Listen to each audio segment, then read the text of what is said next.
Hi friends, welcome to my channel. Friends, ಇವತ್ತಿನ ವಿಡಿಯೋದಲ್ಲಿ paper ಅವಲಕ್ಕಿನ use ಮಾಡಿಕೊಂಡು ಸಂಜೆ ಸ್ನ್ಯಾಕ್ಸ್ಗೆ ಅಂತ ಒಂದೊಳ್ಳೆ ಪೇಪರ್ ಅವಲಕ್ಕಿನ ಮಾಡಿ ತೋರಿಸ್ತೀನಿ. ವಿಡಿಯೋನ ಸ್ಕಿಪ್ ಮಾಡದೆ ನೋಡಿ, ಇಲ್ಲಾಂದರೆ ಸೂಪರ್ ಆದಂಥ ಪೇಪರ್ ಅವಲಕ್ಕಿನ ಮಿಸ್ ಮಾಡ್ಕೊಳ್ತೀರಾ.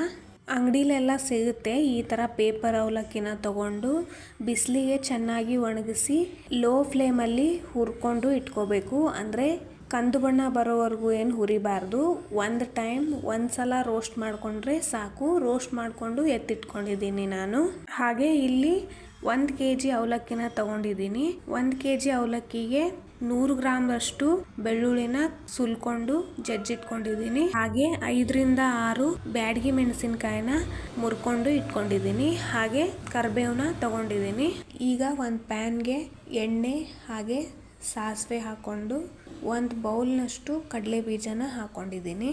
ಕಡಲೆ ಬೀಜ ಬ್ರೌನ್ ಆಗೋವರೆಗೂ ಫ್ರೈ ಮಾಡಬೇಕು. ಹಾಗೆ ಅರ್ಧ ಬೌಲ್ನಷ್ಟು ಹುರಿಗಡಲೆನ ಹಾಕ್ಕೊಂಡು ಬ್ರೌನ್ ಕಲರ್ ಬರೋವರೆಗೂ ಫ್ರೈ ಮಾಡ್ಕೋಬೇಕು.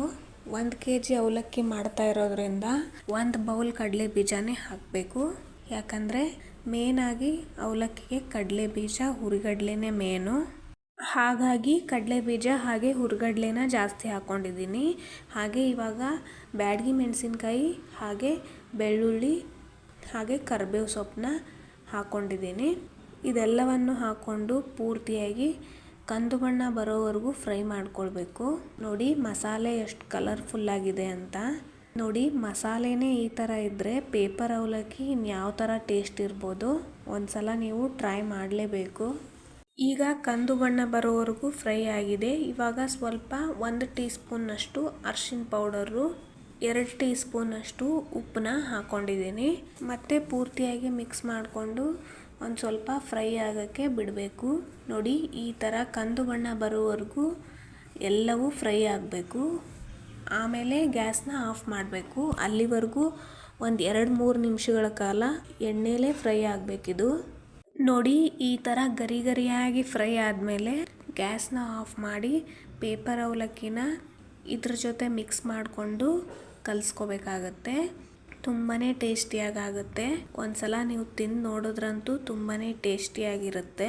ಹಾಗೆ ಇದಕ್ಕೆ ಇನ್ನೊಂದು ಇಂಗ್ರೀಡಿಯೆಂಟು ಆಮೇಲೆ ಹಾಕ್ಕೋಬೇಕಾಗತ್ತೆ. ಎಣ್ಣೆಲೆ ಹಾಕ್ಕೊಂಡ್ರೆ ಗಟ್ಟಿಯಾಗಿಬಿಡುತ್ತೆ. ಏನಂತ ಹೇಳ್ತೀನಿ, ವಿಡಿಯೋನ ಸ್ಕಿಪ್ ಮಾಡದೆ ನೋಡಿ. ಇದನ್ನು ಪೂರ್ತಿಯಾಗಿ ಕಲಿಸ್ಕೋಬೇಕಾಗತ್ತೆ ಅವಲಕ್ಕಿ ಜೊತೆ ಮಿಕ್ಸ್ ಮಾಡಿಕೊಂಡು.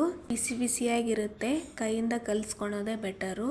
ಹಾಗೆ ಇವಾಗ ನೋಡಿ ಸಕ್ಕರೆ ಪೌಡರ್ನ ಹಾಕ್ಕೊಳ್ತಾ ಇದ್ದೀನಿ. ಇನ್ನೊಂದು ಮಿಸ್ ಮಾಡಿದ್ದೀನಿ ಅನ್ನಲ್ಲ, ಅದೇ ಇದು.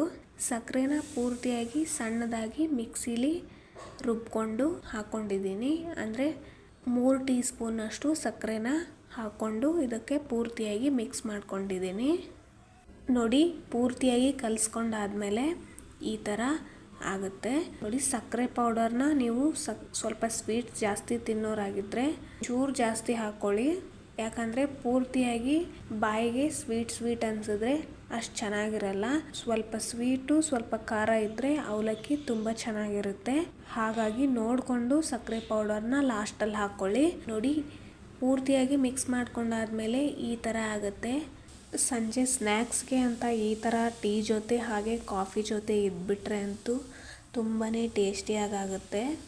ಈ ಥರ ಪೇಪರ್ ಅವಲಕ್ಕಿನ ನೀವು ಸಂಜೆ ಸ್ನ್ಯಾಕ್ಸ್ಗೆ ಅಂತ ಮಾಡಿಟ್ಕೊಳ್ಳಿ. 1 kg ಅಷ್ಟು ಮಾಡಿಟ್ಕೊಂಡ್ರೆ ಇದು ಕೆಡೋದಿಲ್ಲ. ಖಾಲಿ ಆಗೋವರೆಗೂ ತಿನ್ಬೋದು. ಸ್ಕಿಪ್ ಮಾಡದೆ ವಿಡಿಯೋ ನೋಡಿದ್ರಲ್ಲ, ಹಾಗಾದರೆ ಯಾಕೆ ವೇಟ್ ಮಾಡ್ತಾ ಇದ್ದೀರಾ? ಹೋಗಿ ಬೇಗ ಪೇಪರ್ ಅವಲಕ್ಕಿನ ರೆಡಿ ಮಾಡ್ಕೊಳ್ಳಿ. ಸಂಜೆ ಸ್ನ್ಯಾಕ್ಸ್ಗೆ ಅಂತ ಟೀ ಕಾಫಿ ಜೊತೆ ಸೂಪರ್ ಆಗಿರುತ್ತೆ. Thanks for watching. ಬಾಯ್.